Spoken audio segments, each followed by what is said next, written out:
Olá, sejam todos bem-vindos ao canal Encantos do Evangelho. Hoje nós iremos continuar o capítulo 10, Bem-aventurados os que são misericordiosos.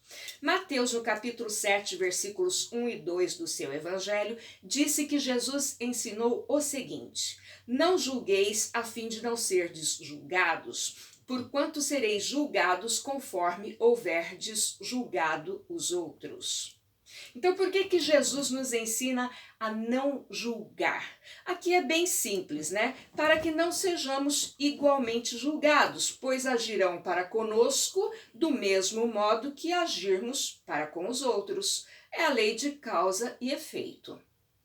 Bem, João capítulo 8 do seu Evangelho, versículos 3 a 11, contou que os escribas e os fariseus trouxeram uma mulher que fora surpreendida em adultério à presença de Jesus e perguntaram qual era a opinião dele, já que pela lei de Moisés ordenavam que se lapidassem, apedrejassem as adúlteras.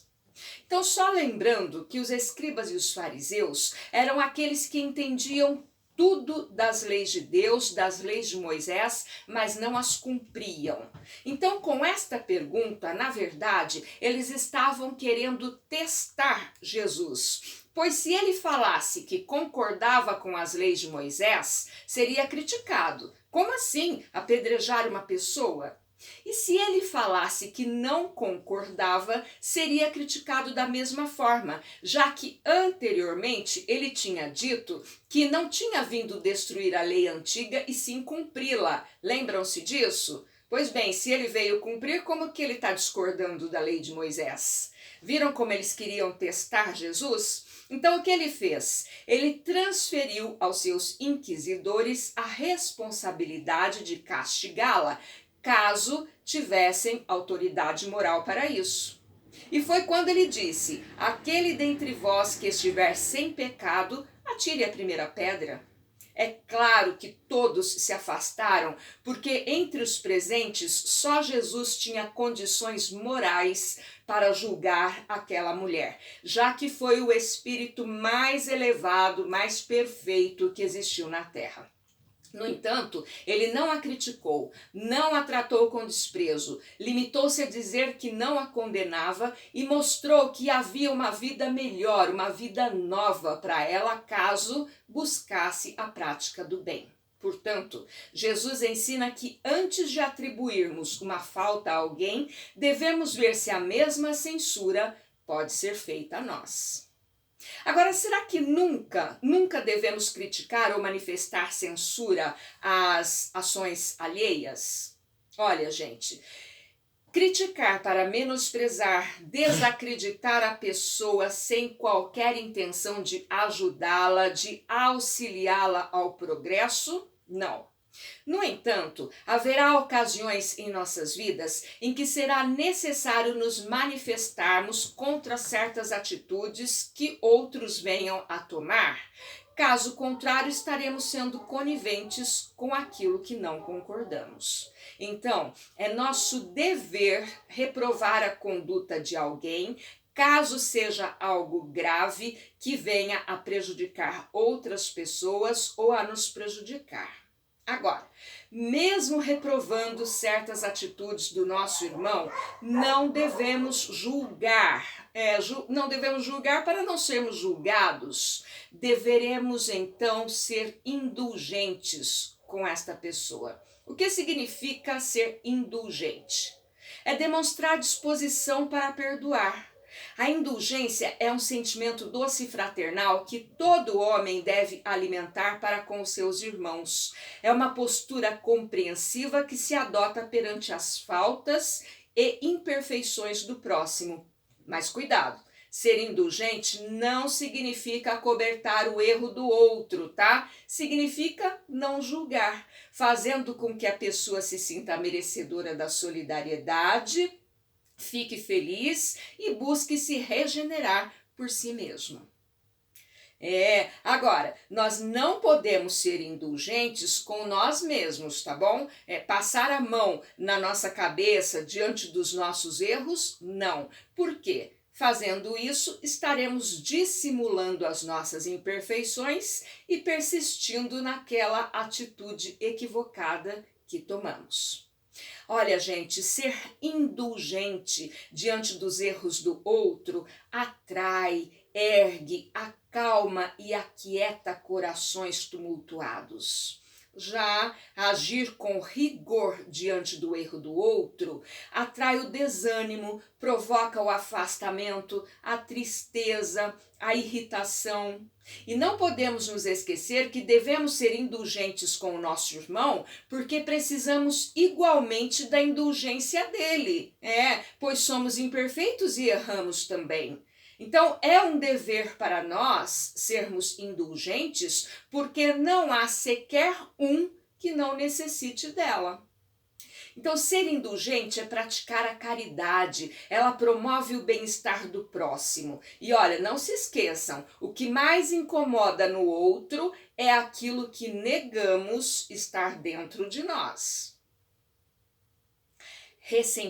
Bem recentemente, nós perdemos o prefeito de um grande centro urbano.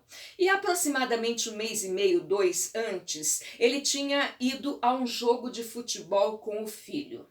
Eu confesso para vocês que critiquei a atitude do prefeito por conta do atual estado de saúde dele, que era muito precário. Mas depois ele mesmo explicou que talvez não tivesse tempo suficiente para ir com o filho num próximo jogo. E não teve. Indulgência. Eu não fui indulgente com o então prefeito. Não fui capaz de olhar com olhos de carinho para a sua atitude. Estou em falta com ele. Peço perdão. Perdoar, ser indulgente. Estamos falando nisso desde a semana passada. Em diversas ocasiões, os discípulos indagaram Jesus sobre esse tema porque eles também tinham muitas dúvidas e muitos foram os ensinamentos do Mestre a respeito. Mas o maior de todos eles foi perdoar para que Deus nos perdoe. Então, se quisermos que Deus nos perdoe por nossos equívocos, devemos oferecer o verdadeiro perdão àqueles que nos ofendem. E, gente, perdoar é esquecer o passado. Ficar remoendo o passado significa que ele não foi esquecido. E nada de terceirizar o perdão, dizendo que quem perdoa é Deus, tá? É melhor admitir que ainda não é capaz, que está tentando ser uma pessoa melhor, do que transferir responsabilidades. E a responsabilidade do perdão é nossa. Se eu magoei alguém, eu tenho que pedir perdão. Se alguém me magoou, eu tenho que aceitar ou não o perdão daquela pessoa. Então a responsabilidade é nossa. Se prestarmos bastante atenção, nós iremos ver que todas as ofensas que já semeamos ou que recebemos quase sempre são por conta de coisas fúteis, frutos de mal entendidos. Quase sempre, preste atenção. E com isso iremos perceber também que não havia um motivo real, verdadeiro para ter ficado ofendido.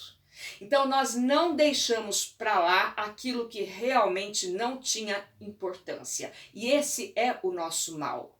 Temos que aprender a deixar para lá aquilo que não é importante, coisas que não irão ferir a nossa dignidade, a dignidade do nosso filho, coisas sem valor. Agora, perdoar, ser indulgente não significa que somos obrigados a autorizar agressões e ofensas, não é? Nada disso. Não revidar, falar não, isso não me agrada, respeite o meu espaço, já faz com que estejamos agindo de conformidade com as leis de Deus.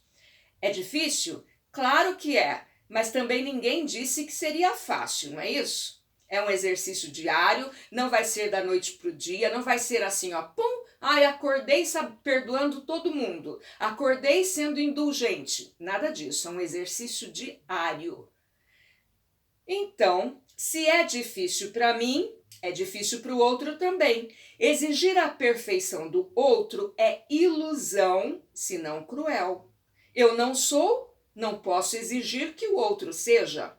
Então, antes de tudo, o mais coerente é entender que os erros daqueles que convivem conosco podem fazer parte do processo de aprendizado em que nos encontramos. Portanto, da próxima vez em que estivermos tentados a julgar a atitude de alguém, que tal perguntar o porquê que aquela pessoa agiu daquele jeito?